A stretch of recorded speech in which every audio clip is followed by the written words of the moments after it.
Assalamualaikum warahmatullahi wabarakatuh. Sampurasun, salam rahayu. Kali ini kita akan dengarkan video dari Ki Dawam Al-Mu'allim Center yang mengatakan saatnya kita tinggalkan popularitas mereka kaum klan Ba'lawi dengan kedaulatan kita sendiri sebagai warga Indonesia yang berdaulat dengan adat istiadat kita sendiri. Oke, kita dengarkan bagaimana pendapat Ki Dawam Al-Mu'allim Center terhadap pernyataannya. Oke, mari kita simak bersama-sama. Sudah tiba waktunya hancur popularitas para habaib Ba'lawi, sehingga Presiden Prabowo beserta para politikus yang lainnya akan ramai-ramai meninggalkan para habaib Ba'lawi. Karena sudah tiba waktunya Indonesia memiliki kedaulatan sendiri, mengatur bangsanya sendiri sesuai dengan pola dan adat yang ada di Nusantara. Sudah saatnya Indonesia akan memiliki negara yang maju dan religius sesuai dengan adat-adat yang ada di Nusantara. Mengapa Presiden Prabowo saat ini masih sangat dekat dengan Habib Lutfi bin Yahya dan Habib Rizik Syihab? Ada yang bisa menjawab? Saat ini loh ya, saat ini mengapa Presiden Prabowo masih sangat dekat dengan Habib Lutfi bin Yahya dan Habib Rizik Syihab? Jawabannya adalah karena kedua Habib tersebut, yaitu Habib Lutfi dan Habib Rizik, waktu kemarin nih masih mampu menghipnotis kebanyakan orang-orang Islam di Indonesia dengan kebohongan-kebohongan mereka, dengan kedustaan-kedustaan mereka. Namun apakah kebohongan dan kedustaan itu tidak akan terbongkar? Kebohongan dan kedustaan pasti akan dibongkar oleh Allah, karena kebohongan dan kedustaan tidak akan bisa bertahan selama-lamanya. Sehingga kedua Habib tersebut waktu itu, ya waktu Pilpres kemarin, masih didekati oleh Capres dan Cawapres, dan juga didekati oleh para politikus karena mereka masih terhipnotis oleh kedustaan-kedustaan. Nah, ini bisa untuk meraup suara. Oleh sebab itulah kemarin apabila Presiden Prabowo dan juga Wakil Presiden Gibran Raka Buming Raka masih menggunakan para habaib Ba'lawi untuk keperluan politik, masih sangat wajar. Wajar karena kemarin masih banyak sekali umat Islam Indonesia yang terhipnotis oleh kepalsuan, oleh kebohongan, oleh kedustaan para oknum-oknum habaib Ba'lawi, sehingga mayoritas umat Islam Indonesia masih sangat memuja-muja para habaib Ba'lawi. Namun setelah kedok kepalsuan dan kebohongan para habaib Ba'lawi dibongkar oleh Allah Jalla Jalaluh melalui hamba-hambanya, maka lihat saja berapa jumlah masa aksi 411 kemarin yang hadir ikut reuni. Ayo berapa? Adakah 5.000? 5.000 loh ya. Klaimnya berapa tuh? Klaim yang diucapkan. Lah kalau kami meliti berita-berita, kami kan mengetik berapa jumlah. Jadi kami ketik jumlah dan muncul berita-berita. Berita-berita itu ada yang mengatakan cuma 500 orang. 500 orang ini berita loh ya. Nah, ada yang mengatakan lebih, tetapi yang jelas tidak sampai 1.000 sepertinya. Ini beda jauh dengan masa aksi 211, ya, masa aksi sebelumnya. Karena memang masa aksi sebelumnya itu masih belum ada kajian nasab dan kajian-kajian yang lainnya yang mendalam dan masif. Tetapi setelah ada kajian-kajian tentang habaib Ba'lawi yang sudah mulai masif menyebar kemana-mana, sehingga rakyat Indonesia banyak yang tahu siapa sebenarnya para habaib Ba'lawi itu, maka mereka sudah mulai satu persatu bahkan bondong-bondong untuk meninggalkan. Bukan hanya satu-satu meninggalkan, sekarang ini bondong-bondong. Berbondong-bondong kaum muslimin wal muslimat di Nusantara mulai meninggalkan para oknum Habaib Alwi. Mengapa begitu?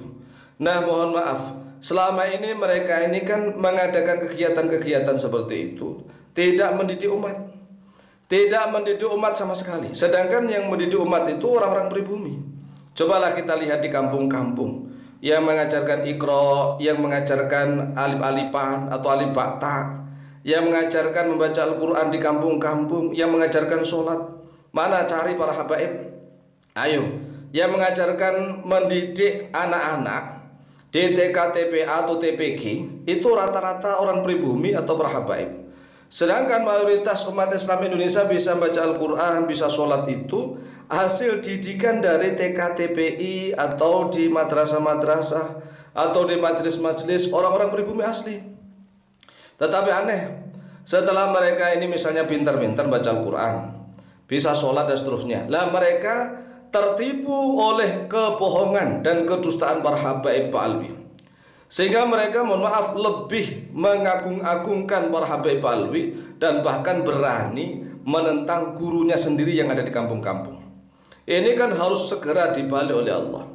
Keadaan ini akan dibalik oleh Allah, sehingga mayoritas masyarakat Indonesia ini sadar bahwa yang mendidik kita selama ini adalah guru-guru kita di kampung. Kita bisa sholat, bisa baca Al-Quran dengan baik.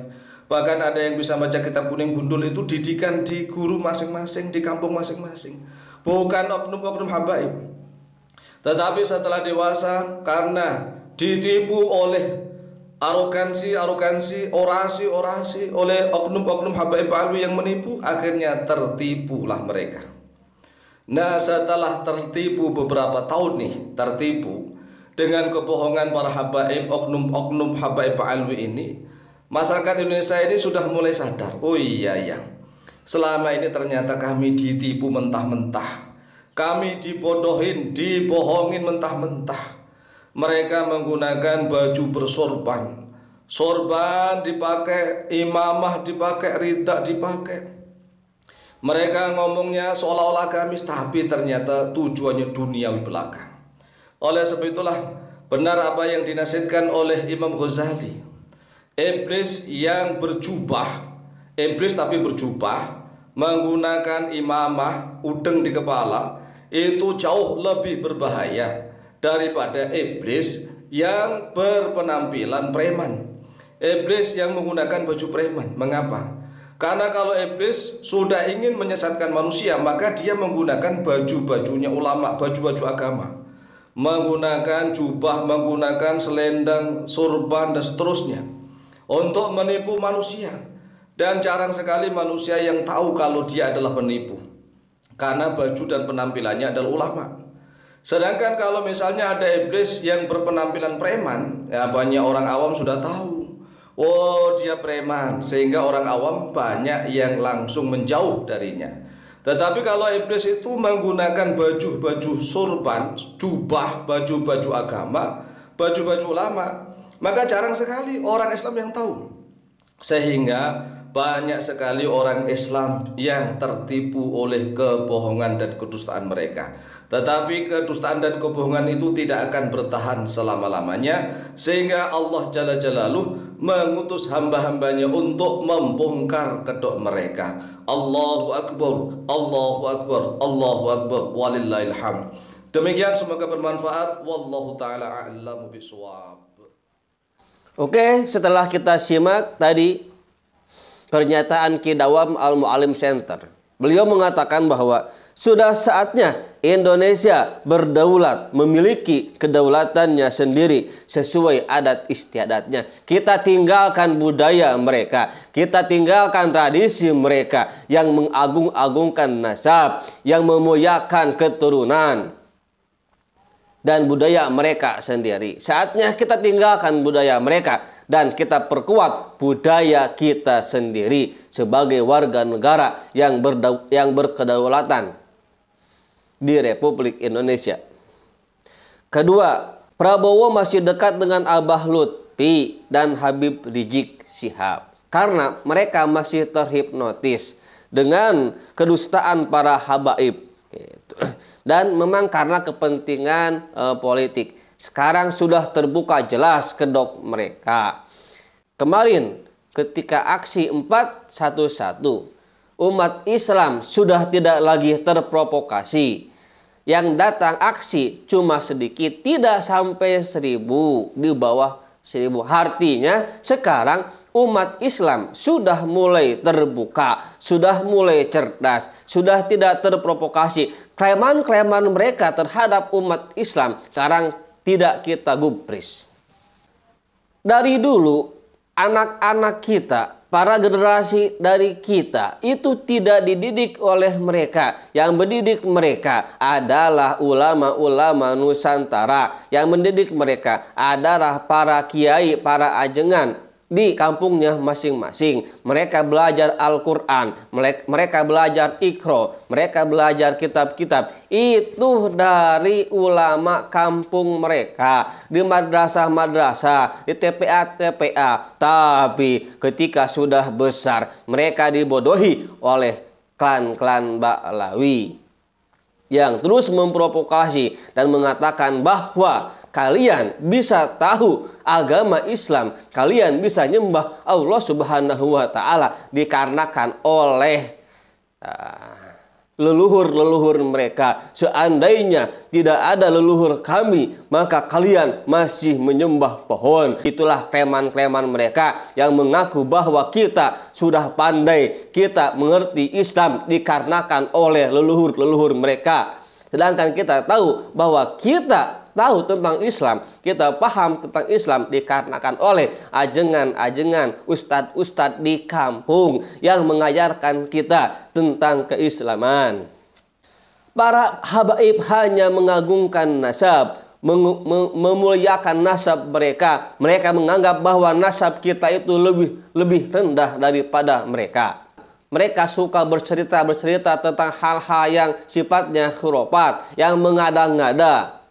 Kita jangan dibodohi oleh mereka-mereka yang berpakaian jubah, yang berpakaian, yang memakai sorban, yang memakai imamah ikat kepala.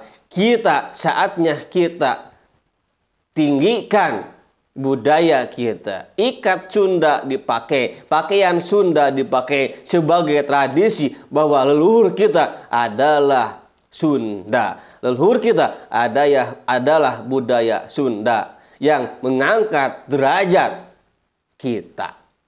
Itu adalah pernyataan Ki Dawam bahwa sudah saatnya kita memiliki kedaulatan kita sendiri dengan adat istiadat kita. Jangan mengikuti adat istiadat budaya mereka sebagai klan Ba'lawi di muka bumi ini. Sekian, terima kasih. Wassalamualaikum warahmatullahi wabarakatuh.